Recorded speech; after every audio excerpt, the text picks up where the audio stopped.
1 in 4 adults past 65 takes a serious fall every year, and a hip fracture in that population carries a 1-year mortality somewhere between 15 and 20%. 11 to 12% of adults past 60 live with gout, and more than half of flares strike the foot, the ankle, or the knee. 34% of adults past 65 have chronic kidney disease, and most of them do not know it because early-stage CKD is silent until a creatinine number says otherwise. That is the floor this video stands on. These are the actual numbers from the actual agencies: USDA, FoodData Central, NIH ODS, the National Kidney Foundation, the FDA, the AHA, and the kidney and nephrology journals that anchor the back half of this list. 7 worst fruits that ruin leg strength after 60 in specific doses, in specific comorbidities, on specific medications. Not all fruit is poison. 7 hedges. Number 7. Watermelon. 72. That is the low end of the glycemic index. On a summer picnic fruit, almost no one thinks of as sugary. Watermelon runs a GI somewhere between 72 and 80.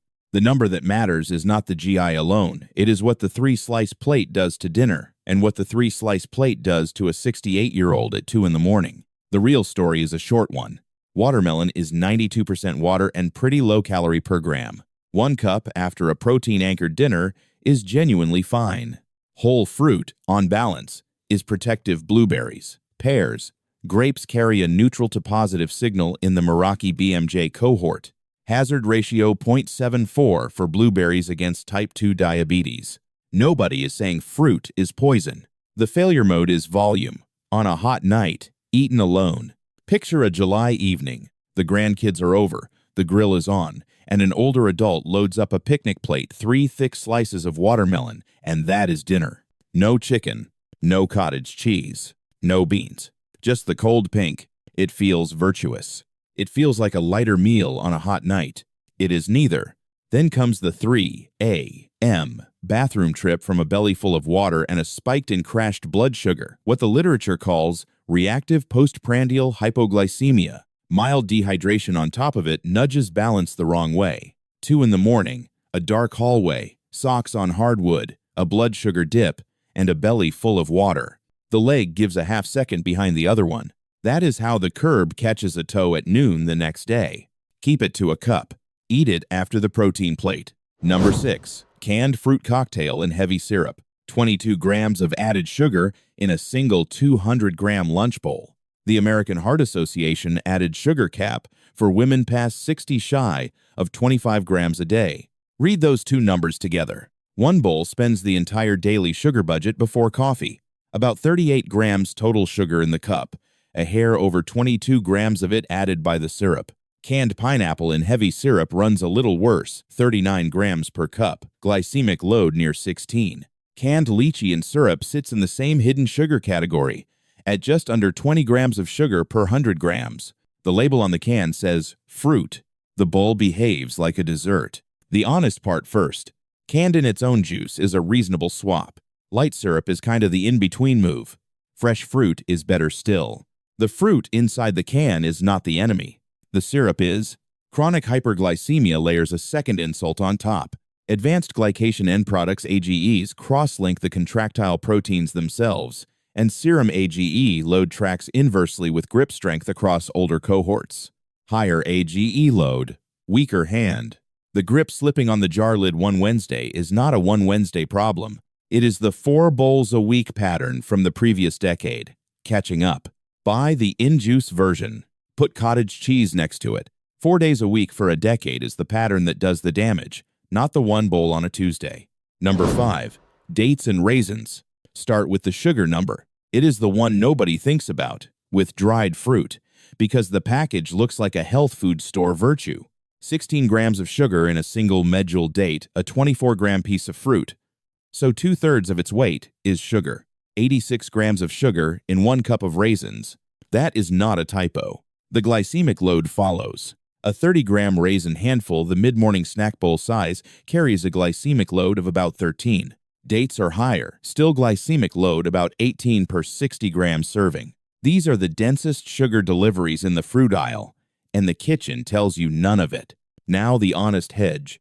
3 dates before a walk or a resistance session are not a clinical problem. They are pre-exercise fuel. The damage is the mid-morning television handful, eaten on top of a lunch that was already eaten. And actually wait. I want to back up half a step before the anabolic resistance paragraph, because the pre-exercise fuel framing is the part that usually gets skipped when somebody hears dates are bad. Dates are not bad. A 90-year-old marathon runner would eat 4 of them at the starting line and be better off for it. The problem is almost never the food. The problem is the slot it is eaten in. Same date, different hour, different plate next door, completely different outcome. Okay, back to the arithmetic on the chronic raisin drip. Here is the heart of this entry, and it is the displacement story. The handful of raisins at 10 a.m. is not eaten alongside the snack a senior body needs. At 10 a.m., it is eaten instead of it. Postprandial glucose climbs. Insulin routes the amino acids that do arrive into storage, and the meal response window closes with them. Type 2 diabetes accelerates leg strength decline about 50% faster across 3 years in the Health ABC cohort. AGE cross-linking sets into the myofibrils. And the muscle machinery, after a decade of this, stops listening to the protein that does eventually arrive at dinner, what the literature calls anabolic resistance. Dr. Douglas Padden Jones, writing in Current Opinion in Clinical Nutrition and Metabolic Care in 2009, put the floor this way. Older adults need about 30 grams of protein per meal to build muscle. A handful of raisins at 10 a.m. does not get you there. A handful of raisins replaces the very plate that could have. It gets you to the couch, not to the set of stairs. The anorexia of aging sits underneath this whole story. Older adults eat around 25% fewer calories than they did at 30. Total intake shrinks, and the protein-to-sugar ratio of what does get eaten starts to matter more than it did at 40. Spend 200 of those calories on a raisin handful, and the cottage cheese plus almond snack that would have landed 3 grams of leucine and slowed the muscle clock never gets eaten. The meal count is fixed. The plate composition is the lever. There is a subtler beat here too. Uric acid and sarcopenia run a U-shaped relationship, sarcopenia odds ratio around 1.4 at the high end. Do not pretend the line is linear. Very low uric acid is also associated with weakness. The right frame is moderation in context. 3 dates pre-walk, fine. A handful with a Greek yogurt and almond snack, fine. Half a box in front of the news, 5 days a week in place of lunch, is the shape of the problem. Number 4, orange juice and fresh oranges. Picture the breakfast table at 7 in the morning on a Tuesday. Toast, coffee, and a tall glass of orange juice. Most American households have had that exact scene for 40 years. And for about a third of the seniors sitting at that table, the juice is quietly doing 2 things at once. An 8-ounce glass of orange juice carries about 496 milligrams of potassium. For a healthy kidney, that is a normal morning. For a stage 3 chronic kidney disease patient and the National Kidney Foundation, daily potassium ceiling in late-stage CKD lands between 2,000 and 3,000 milligrams. That single glass is pulling 20% of the budget before the cereal bowl. A 12-ounce juice glass hits 33 grams of sugar past the AHA added sugar cap for women in one pour. Then the gout pathway. Choi, in JAMA, found 2.4 times higher gout incidence in people taking 2 or more servings of orange juice a day. More than half of gout flares strike the foot, the ankle, or the knee. That is days to weeks of mobility loss from a glass. Anyone who has watched a retired teacher double her morning juice habit in the summer and wake up with her right big toe flaring red, the kind of red that means she is not walking the dog that week, has seen the mechanism voice. Itself in a kitchen. Here is the hedge. A single small whole orange is not the problem for most seniors. It is the habitual daily 12-ounce juice glass, especially layered on top of a thiazide diuretic or early kidney disease. That is 4 down, 3 to go, and the back half is where this gets clinically sharper. A drug interaction most seniors never hear about from the pharmacist, and a fruit the National Kidney Foundation tells kidney disease patients to avoid completely. 7 worse fruits that ruin leg strength after 60, and the back half is the one that actually changes a Tuesday. One question. Drop it below. If you could only get one senior in your life to change one fruit habit by Friday, do you go after the morning orange juice habit, the volume plus comorbidity axis, kidney numbers, and uric acid, or the afternoon dried mango jar, the displacement axis, the protein snack it quietly replaced? Two different failure modes, both defensible. One comment below. Number 3. Dried mango and pineapple trail mix chunks. Somewhere in the research literature's margins, there is a pattern you have probably watched in your own family. A senior who swaps her mid-afternoon cottage cheese for a jar of dried mango chunks from the warehouse club, a couple pounds for shy of $9. The healthy snack with the cheerful orange label. The chunks sit on the counter. The cottage cheese lives in the back of the fridge. By October, the chair stand stopped feeling automatic. Nobody changed her dinner. Nobody cut her calories. The lunch-to-dinner gap is what broke. The arithmetic tells the rest. 100 grams of dried mango carries about 66 grams of sugar, often sweetened further at the factory. A single ounce is 30 grams, about 19. 20 grams of sugar in a casual handful you would eat watching the afternoon news. Protein in the same handful, under half a gram. You could eat 4 of those handfuls across an afternoon and never cross the protein floor for a single meal. A container of cottage cheese would have delivered 14 grams of protein and pushed her past the per-meal muscle protein synthesis threshold that 25 to 30 gram floor doctor Douglas Patton-Jones pinned in 2009. Kim, in the Journal of Nutrition, showed the even distribution plate beating the dinner-heavy plate by 12% on leg press 1 rep max. Same daily protein total. Different pattern. 12% in the legs is not a rounding error. The word for what happens next is anabolic resistance. The gloss is simpler than the term. It means an older muscle is harder to wake up with the same dose of protein. Skip the leucine trigger at lunch, and dinner alone cannot rescue the day. Miss the trigger at lunch and dinner for weeks on end, and the EWGSOP2 cutoffs grip under 27 kilograms in men, under 16 in women.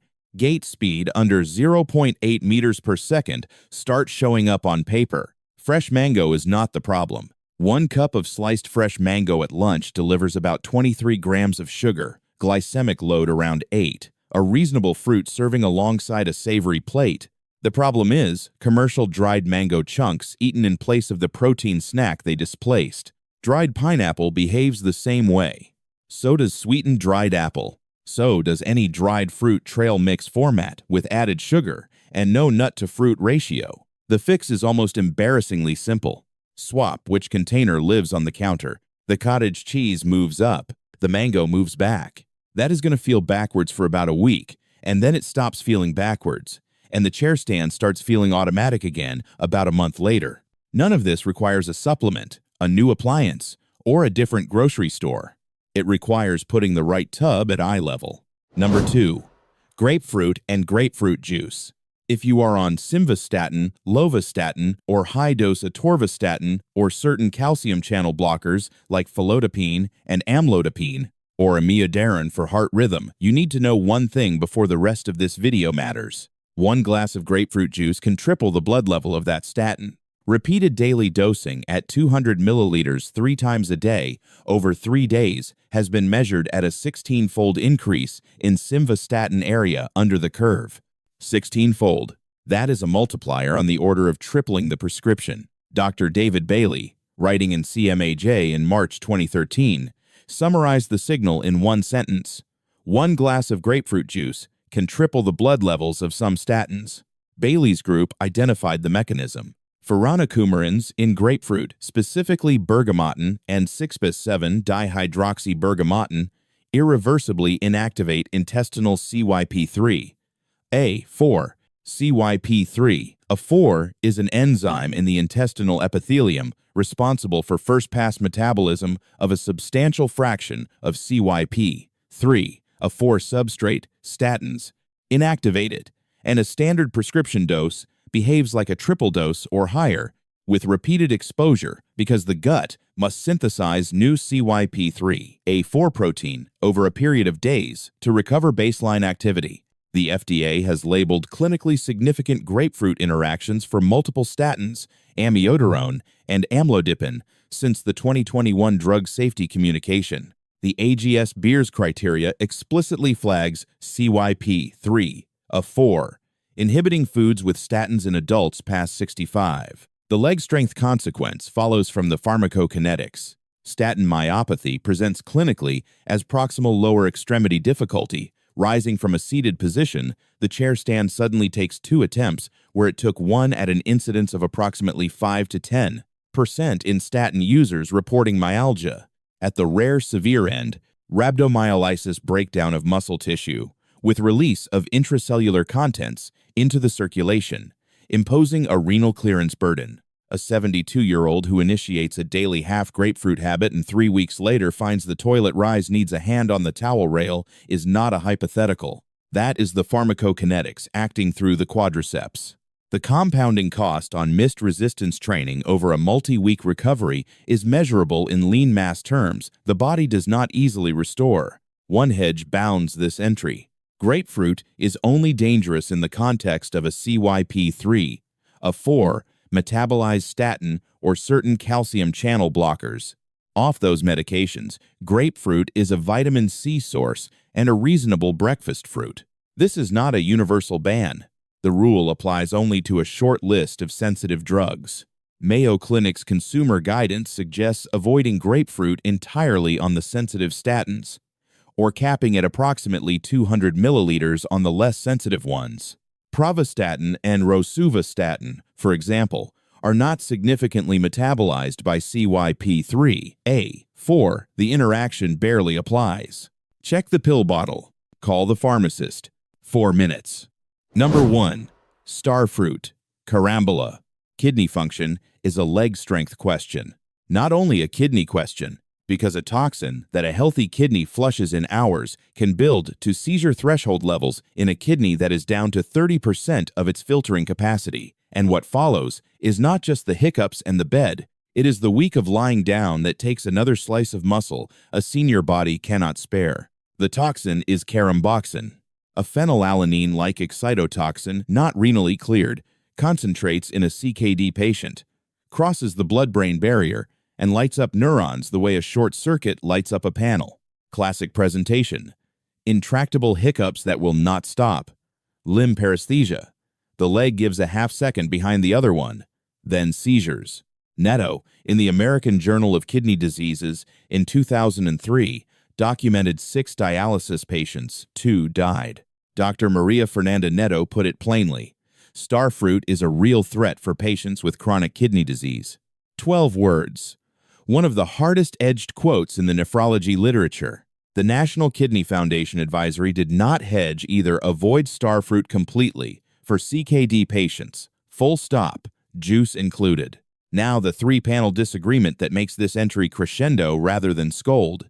The American Diabetes Association says most whole fruit in moderate portions is fine for adults with type 2 diabetes. The American Association of Clinical Endocrinologists pulls the glycemic load ceiling tighter in frail seniors on insulin. The National Kidney Foundation says carambola and carambola juice full stop for stage 3 and above. 3 panels, 3 methods, same direction at the floor. The disagreement is in the ceiling, not the floor. The floor is, know your kidney number. Here is the arithmetic the labels do not voice. 34% of adults past 65 have chronic kidney disease, and most of them do not know it, because early-stage CKD is silent until a creatinine number says otherwise. The hyperkalemia pathway stacks on top of the caramboxin pathway. Potassium above 6 milliequivalents per liter produces neuromuscular trouble and leg cramps. And on top of the protein under delivery covered earlier, a CKD senior whose week starts with a carambola wedge has stacked 3 different leg strength insults onto the same Tuesday. Anyone who has watched an Asian grandfather pick carambola off the neighbor's tree in the backyard, a fruit he grew up eating in Taiwan, in the Philippines, in southern China, and end up in the ER. 36 hours later, with hiccups he cannot stop, and a leg that will not hold him on the stairs, has watched a kitchen habit meet a kidney number it did not know it had. Starfruit is genuinely safe for healthy seniors. This is not a universal ban. It is a CKD-specific prohibition with a 34% unscreened prevalence problem underneath it. So the practical rule for the senior who has never had a creatinine checked is not never touch carambola. The practical rule is ask for a creatinine number at the next visit, before the next wedge. This is also the entry where the bone axis matters most. A hip that gives way after a seizure-driven stumble in a 74-year-old with untreated stage 3 CKD and a weekend carambola habit does not care how many cups of fresh mango were in the previous week's diet. Resistance training plus adequate protein is the only proven sarcopenia reversal. But none of that math runs while a CKD senior is recovering from a preventable carambola-triggered neurotoxic event in a bed that takes another slice of leg with every day of stillness. 7 worst fruits that ruin leg strength after 60, and the reason number 1 is not the loudest on the list is that it is the only one with a single yes or no test you can get from your doctor next week. The grip slipped on the jar lid. The stairs felt longer that month. The chair stand stopped feeling automatic. Those are the small daily signals that one of the 7 food and medication combinations on this list is quietly running underneath a kitchen nobody updated. The takeaway that survives this whole video is short. Fruit is not the biggest driver of senior muscle loss. Sedentary days and low protein are, and these 7 are the conditional exceptions that turn into a problem only when a specific medication, a specific kidney number, or a specific displaced protein snack is sitting underneath them. So, before the next grapefruit, the next carambola, or the next jar of dried mango on the counter, the move worth making this week is 1 phone call to the pharmacist and 1 creatinine number from the next doctor visit. Next week, 3 vegetables that do the opposite job for the same legs.